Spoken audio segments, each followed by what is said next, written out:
Hi everybody, I'm Dan Joseph with MRCTV, and today I am in the spin room at the GOP presidential debate in Las Vegas, Nevada. Today I'm going to talk to as many of the presidential candidates as I possibly can, and if not the candidates themselves, then their campaign surrogates. I'm going to ask them to give a grade to the mainstream media when it comes to how they feel they have covered the presidential campaign so far. Question of the surrogate for Senator Rubio.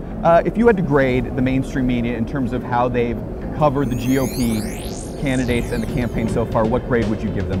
You know, I think I would give the media for the most part a C+ or a B. F-. You know, I think it's been all about ratings and saying outrageous things. Would I like them to cover Donald Trump and his outlandish statements maybe a little less?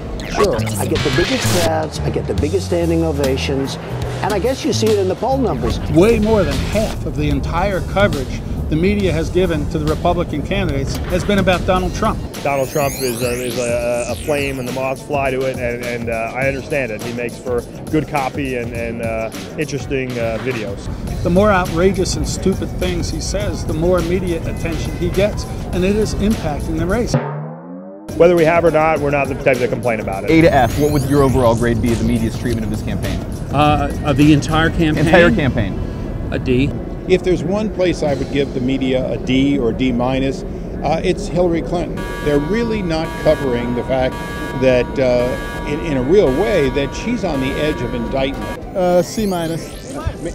I don't grade. I don't grade the media. I keep my opinion on the media to myself. I think it's been pretty fair, and we think we've been treated very fairly by the debate. It's not my job to grade the media, but you could see there was some booing that was going on with some of the questions that were asked today on this stage. You are okay with the deaths of thousands of innocent children and civilians. It's like, you got it. I think right now we'd give them a solid C, maybe even a D. I mean, you can't turn on TV. You can't watch Morning Joe and not watch the first half hour being all about Donald Trump. They should call it Morning Trump. So we spoke to almost every major candidate or a surrogate for every major candidate except Carly Fiorina and Donald Trump, and the reason we couldn't talk to Donald Trump was because we couldn't get anywhere near him. So maybe that plays a little bit into what some of the other candidates were saying.